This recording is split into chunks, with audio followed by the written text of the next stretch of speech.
tukulambuza ebizinga by'e Ssese. Munnange nno ku mulundi guno twagadde tukwolekeze ebyobufuzi, obuyinza ssaako n'obukulembeze ku Kalangala disitulikiti etwala ebizinga bino byonna era nga ye disitulikiti esinga obunene mu ggwanga lyattu Uganda.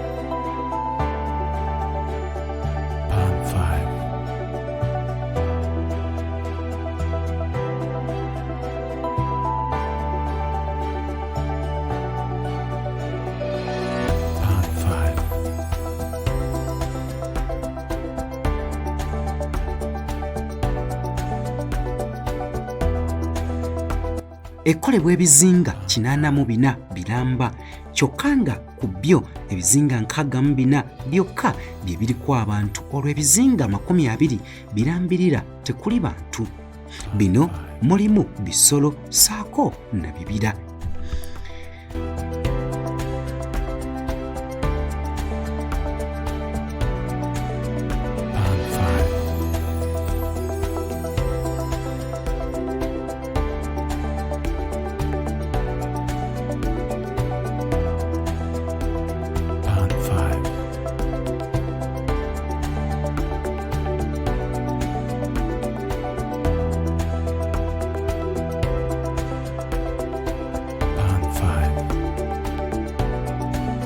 Kyokka ng'ate ettundutundu lya disitulikiti eno erisinga obunene ennyanja Nalubaale ku ludda lwa Uganda kwetudde era kye kigiyisa disitulikiti esinga obunene mu ggwanga Uganda.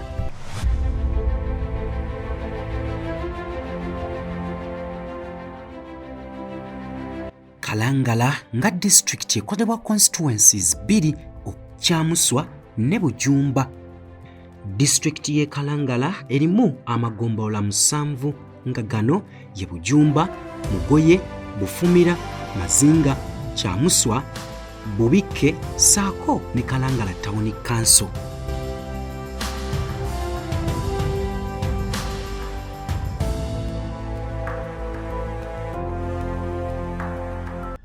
Mu kusooka wattu ebizinga bino byali mu Masaka disitulikiti, kyokka oluvannyuma Kalangala n'etongozebwa nga disitulikiti eyeeyimiridde gye buvuddeko mu mwaka gwa 1998. Olwo ekitebe kya disitulikiti ne kiteekebwa ku kizinga Buggala mu Kalangala Town Council era nga kino kye kizinga ekisinga obunene ku nnyanja Nalubaale ku ludda olw'eggwanga lyattu Uganda.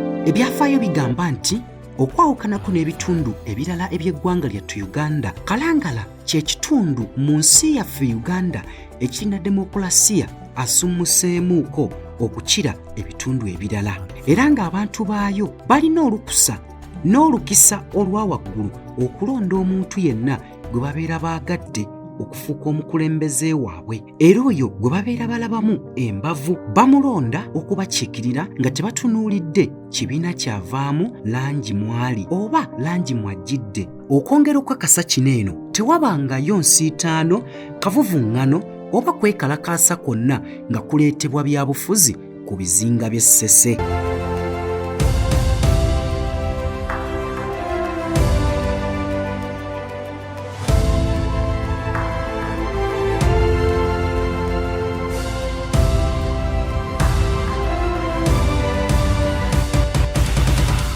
Kalangala ng'emaze okutongozebwa nga disitulikiti eyeetengeredde, omugenzi Kiriwo Kigongo ye yali ssentebe yasooka okukulembera abantu b'ebizinga bino, ne kuddako chairman Kikoola eyafugira ddala emyaka 10, enkasi oluvannyuma n'agikwasa Lugoloobi William, ate jjo ly'abalamu mu 2021 Alajab Ssemakula n'alondebwa okubeera ssentebe wa disitulikiti y'e Kalangala, era nga ono na buli kati ye ssentebe wa disitulikiti omujjuvu.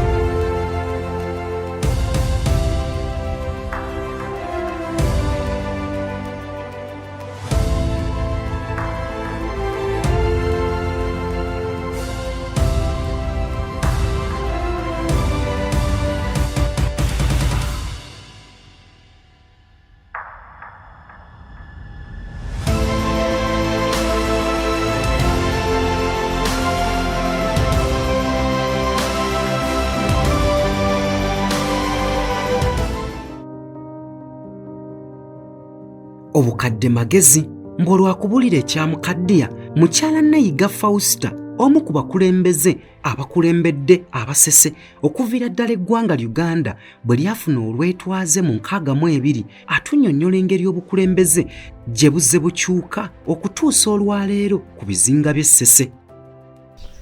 Era chairman waffe yasooka okubeerawo bamuyitanga Mugenzi Kiriwo Kigongo. Naye Mugenzi Kiriwo Kigongo bwe yafa ne waddawo chairman Kikoola. Chairman Kikoola gwe nakola naye ku by'obufuzi. Chairman Kikoola yafuga emyaka 10 n'awummula. Chairman Kikoola bwe yavaawo ne waddawo chairman Lugoloobi Wire. Chairman Lugoloobi Wire naye nakolako naye ku executive ye nga nze mu myuka. Chairman Lugoloobi Wire waavudde ekisanja kino kye tulonze 2021 ne tulonda chairman Alajabu Ssemakula, era kati Alajabu Ssemakula yakulembera disitulikiti eno ku sayidi ey'obufuzi. Ba MP baffe wano e Kalangala twatandika ne Honorable Kakooza bwe yasooka okubeerayo mu constituency y'e Bujumba eno, eri ekyamuswa ng'erimu ttiimu Lwanga. Honorable Kakooza bwe yavaayo Bujumba n'etteekayo Honorable Badafuledi. Honorable Badafuledi bwe yava e Bujumba ne tuzzaako Honorable Opondo, era kati yakola ki yaliyo ekyamuswa we bavaayo ttiimu waddayo Kalona Nnyondo ng'akikirya kyamuswa. Kalona Nnyondo ekisanja kye ekisembyewo naye yavaayo ne waddawo aliyo kati Kabusu Moses. Ekifo ekyabakyala yasooka kubeera mu palamenti ne Wina Namugenyi. Wina RC ne waddayo omukyala Kakembo Saala. Kati palamenti omukyala omulala yaddayo yali Nvumetta, naliwo Luisi Kavuma Nvumetta. Nvumetta bwe yavaayo ne kuddako omukyala Aida Nabayiga. Nabayiga bwe yavuddeyo ne kuddako aliyo kati Enakimuli Helen. Naye ene Kalangala ebyobukulembeze bwaffe tubadde tebiri mu nnyo ntalo. Abantu balonda muntu okusinziira ku kunnyonnyola kwabwe n'okukwagala. Era nze ndoza tene Kalangala teriro nnyo byagoberera byabufuzi nti ono weenaalemu ono wa DP ne waki, kubanga nze nkulembedde abantu nga ndi wa DP ate ne mbakulemberera ebisanja biki bingi, ng'ate abantu abalala adi besimba ku kadi za DP nga tebayitamu, nga constituency ogisanga egombola mulimu wa DP azoomu nga abalala bonna baaki beenaalemu. Kati abantu balonda okumuntu okumwagala na biki byokoze eki byokoledde abantu. Asaba aba Ssese okusigala nga bali bumu, okubeera abakkakkamu naddala eri ensonga z'ebyobufuzi olw'ekitundu kyabwe bwe kinaakulaakulana. Obubaka obw'enjawulo njagala kukubiriza abantu b'e Kalangala twongere okwagala ekitundu kyaffe, ate okusingira ddala nkubiriza abavubuka baagala okukola. Abavubuka b'e Kalangala baagala nnyo ssente ez'amangu. Abeerawo n'agamba obwavu butuli bubi, naye bw'omubuuza omulimu gwakola nga talina muki nga talina mulimu. Nkubiriza abantu b'e Kalangala balime tufune emmere gye tulya emala, n'afunye akasente akakekkereze asobole okwezimba okukulaakulana. Mu bibaliriro ebituufu, Kalangala nga disitulikiti eriko abantu abasoba mu 6,000 era ng'ebitundu 65 biramba ku buli 100 bavubuka abali wakati w'emyaka 18 n'emyaka 35 nga Honorable Katumba Richard omukubiriza w'olukiiko olukulu olwa disitulikiti y'e Kalangala bw'annyonnyola. Wakati mu babalirira obulungi mu namba y'abantu Kalangala kati essaawa eno ali waggulu w'emitwalo 6. Emitwalo 6 ku 6 kitundu awo bwe tuli, naye ng'asinga kukolebwa emyaka emivubuka tugambe kwe kuva 18 n'35 kuba abalenzi abo omulimu ogusinga okukolebwa ffeeno gwa buvubi. Tukkiriza bulungi nti omulenzi ali wakati w'emyaka 18 n'35 aba akyalina amaanyi agasobola okugenda mu mazzi buli kawungeezi ne ku makya n'asobola okuddukanya omulimu ogutuyimirizaawo ng'ekitundu kino ogw'obuvubi. Sipiika agamba nti waliwo ensonga ey'omuzinzi lwaki buli muntu ku Kalangala asaanidde okwenyigira mu by'obukulembeze ssaako n'ebyobufuzi. Kubanga bwe tutunuulira ensonga y'ebyobufuzi edda Abaganda baffe bangi baginafuyanga, ne kati tutandise okubuuka amaaso nti mu nsi teriyo kintu ky'okola nga tekisaliddwawo bya bufuzi oba bya bukulembeze. Omuvubi avuba ku mazzi ebyobukulembeze bimukwatako ebitundu 10 ku 10 kubanga okuyita mu byobufuzi mwe tuteekerateekera emisolo eryato gye linaawa ng'omuvubi agenze ku mazzi. Omuvubi yeetaaga obujjanjabi. Okuyita mu byobufuzi bye biteekateeka obujjanjabi bwa mutindo ki bw'onoofuna n'ebyenjigiriza. So kati baamala okukizuula nti politics gwe musingi ensi kw'erina okuyimirira, era kiba kibakakatako ebitundu 99 okulaba nga babyetabamu wakati mu mbeera yonna gye bawangaliramu, era abantu bano balungi nti babyetabamu ne sekwetabamu yenna ow'omutima gwabwe.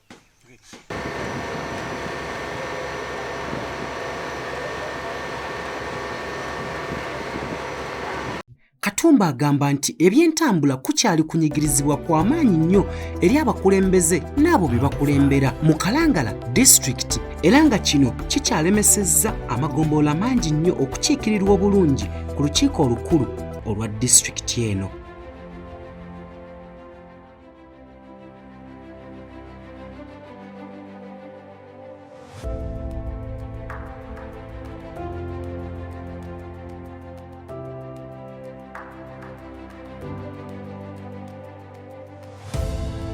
Kalangala akolebwa amagombolola 7 naye buli gombolola lyengenda okusomera liyina obukwakkulizo mu nkula nti osooka kusomoka waliwo kansala omu alinnye eryato emirundi 2 n'alirinnya ne limujja ku kizinga ekimu erimuza ku kizinga ekirala olwo n'alinnye eryato ate linaamugobya ku kizinga disitulikiti ekitebe kwe kiri oba olukiiko bwe tulutuuliza. Kati ogenda okwesanga nga omukulembeze okujja mu lutuula si kyekyangu ennyo wakati mu by'okusaasaanya akasente ngajja y'olukale. Kikwetaagisa emitwalo 10 omukulembeze okuva emazinga ng'ajja mu lutuula. Kati ogenda okulaba nga ebiseera ebisinga okujja mu lutuula bafuna ebibasoomooza bingi, oli n'agenda n'okutuula nga takyasobola kuteesa kyeyanditeeseza olw'embeera mwayita. Nalaba muganda wange kansala omu bamuyita kansala Nakato ava mazinga eyo eryato alirinnya ssaawa 9 ogw'ekiro ng'ajja mu lutuula. Kati tugenda okutuula n'asumagira olw'okuba aba yalinnye eryato mu kiro. So ebyo bitandika okutusoomooza ate nga bize bibeerawo ebbanga ddene nti ne bakadde baffe byabasoomooza, era kanso yaffe netavaayo bulungi nti ne bw'otunuulira obuweereza bwa kanso zino committees ziba zirina okutuula at least mu mwezi. Buli komiti ne tumanya nti kwota ya myezi 3 naye oluvannyuma lw'omwezi komiti etuula neeyita mu reports neeyita mu work plans. Tugenda otuuka mu kanso nga already abakulembeze babadde batambula n'obuweereza abakozi ba gavumenti bwe batuusa ku bantu. Naye wano ewaffe ogenda n'okiraba nga si kyangu nti omuntu tosobola kumutambuza mirundi 2 oba 3 ajje mu committees ezo ate ku nkomerero ya kwota ajje mu lutuula lwa kanso nga tumaze okukizuula nti ebyentambula bya bbeeyi nnyo ng'omukulembeze ajja. Ate ng'oggyeko n'ekyo Kalangala ono alina ekifaananyi ekyamusiigibwako wakati nti kitundu kya byabulambuzi. Omukulembeze okujja obuzzi n'asula ku kizinga Buggala ewali ekitebe kya disitulikiti asulira bbeeyi ya waggulu nnyo kuba tasobola kujja ku olwo n'addayo. Aba alina okusula nti eryato lyamulese takyasobola kusanga lyato ddala, naye n'okusula kwennyini nako ku Kalangala ogenda okusanga nti olw'okuba ekitundu kino kya byabulambuzi ebisale ebyo costs of living ziri high, omuntu tasobola kujja neyeeyisa mu neeyisa gye yanditutuusizzaako ekyo kyasobola okutuusaako wakati mu mbeera eya sipirisipiri. Kale ekyo ne kiba kyakusoomooza.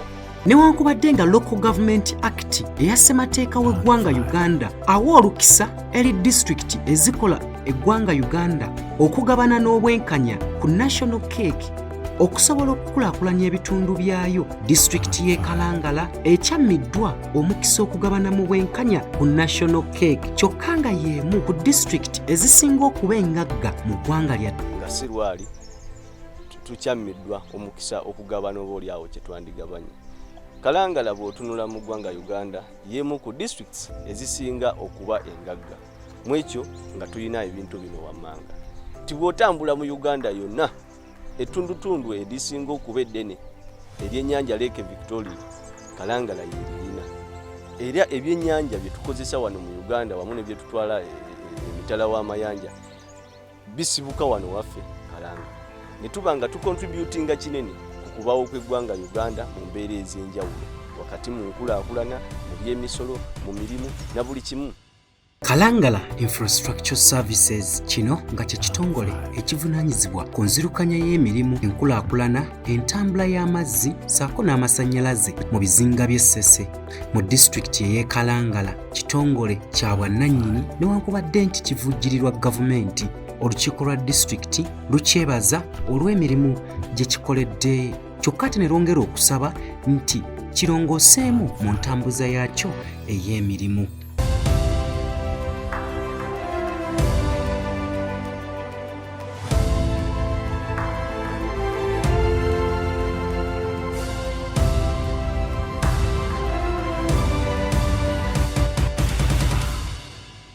Ekintu kye yandituweereza bo bajjamu nga balinamu obuweereza obw'enkizo bakituweereza naye nga basasulwa gavumenti. Wakati awo nga basasulwa gavumenti, gamba nga ku kya ferry, nti ferry omuntu agiyitako bwereere naye lwandibadde oluguudo era lusigala lukyali luguudo, gavumenti lweyina okuteerawo abantu baayo balukozese. So kaakati mu kifo kya gavumenti okujja nti eruddukanye neefuna ba partners bano bajje batuuse obuweereza obwo ku bantu b'ekitundu kino wakati nga gavumenti esasula bali. Ebiseera ebisinga nti omulimu bwe gujjamu omuweereza nga yeekubiriza ate ng'alina n'ebigendererwa wakati ne terms and conditions twalina otutambulira, tufuna obuweereza obw'omulembeko okusinga obuweereza buno obwa bulijjo bwe tugamba nti kino ekitongole kitukutteko. Genda okusanga ng'ebintu bye tebitambula bulungi awo nejjamu. Naye yina ekyenjawulo nti wakati mu buweereza buno bannakalangala basasula, tugamba ng'amasannyalaze. Bwe mala okukola amasannyalaze ago bannakalangala basasula akasente nga bagagula okuva ku KIS. Naye tukkirize nti KIS nga KIS yali teyina kasente kasobola kugamba nti etaddewo emiti gino egy'amasannyalaze, etaddewo wayazi okuzitambuza ku kizinga kyonna. So gavumenti nejjamu ne grants ez'enjawulo neteekamu ka grant nti abantu baffe bano weewaawo tugamba nti buli kitundu kinaafunanga amasannyalaze mu misoso gy'eggwanga lyonna. Awo KIS weyinjiramu naye ng'obuvunaanyizibwa bw'omutuuze awangalira mu Kalangala busigala kukuba ng'ateekamu akasente okwetuusaako ebirungi ebyo byebeetuwadde. Ate olumu bw'okitunulamu n'okkiriza weewaawo nga mu buweereza obwo munnakalangala asigala ng'alina ennyiike y'amaanyi nti buli kintu kye bagamba okuweereza ne bw'aba mwana waka ng'omuzadde omuwa omukisa n'agamba nti leero taata tulye kino. Si buli lunaku kulya bijanjaalo. Waliwo olumu omwana bwakula n'abamu ne kasente naga leero tulye ku nkoko ewaka. Kati KIS ogwo omukisa gwo egujjawo ku bannakalangala. Ogenda okwekanga nga wano tugula uniti y'amasannyalaze ku siringi 1,250. Umeme nakyo kitongole ekiddukanya ebyempeereza z'amasannyalaze mu ggwanga Uganda kitunda uniti y'amasannyalaze ku siringi 82. Okusoomozebwa kw'ebyobufuzi kungi abantu abawangaalira mu disitulikiti y'e Kalangala kwe basanga nga omukubiriza w'olukiiko lwa disitulikiti Katumba Richard bw'ategeeza. Bbanga lyonna tewaliwo musese munaabwe ajja n'ababbako akasente kababbibwako abantu abatuula mu bukokaso obw'olubatu ne bateekerateekera ekitundu kino ng'ate ekitundu abakulembeze tebaweebeddwa mukisa kwetaba mu nteekateeka ezo. Naye siwulirangako n'omulundi n'ogumu nti oba abantu beekalakaasizza ne bayokya kino. Ku lukalu ebyo ebintu ntera okubiwulira nti abantu bavudde mu mbeera ne mu Kampala omwo abantu bavudde mu mbeera olw'emisolo egibadde giyitiridde ku kizimbe kya Drake Lubega ne bakyokya. Abavubi wano tubadde bantu bakakkamu nti omusajja w'amajjajja n'ayasayasa amaato awo nga n'ebyobuvubi teyabisoma ne walipooti nga temutegeerawo, naye abantu ne bamugondera ne bavuga munnange ko byokyeza tubadde tusaba tukwatagane naye oba oli awo ng'eyateekateeka omulimu gw'okwavuwaza abantu bano era tabatereddewo platform musobola kukola bwe muti ne mugolokoka ne mutambulira mu ntondo kuba wano tewaliwo omuntu akola butimba obubwowulira nti ono manyala. Kutambula naffe weebale kwekuumiranga ku MRU TV. Kankujjukize okwongeranga okutugoberera okusubscribinga ku mikutu gyaffe omuli ogwa YouTube, TikTok, Instagram, saako ne Facebook ku lwa MRU TV. Tusisinkane omulundi omulala. Nze Henry Mugwanya ku lwa MRU TV e Kalangala mu bizinga by'e Ssese. Kati ne balabamu ennume etaliimu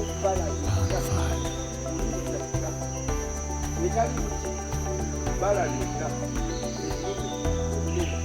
kati eyo ne batabanga tebayita yokka ono agenda okumusira yalina kuswanga ennume esooka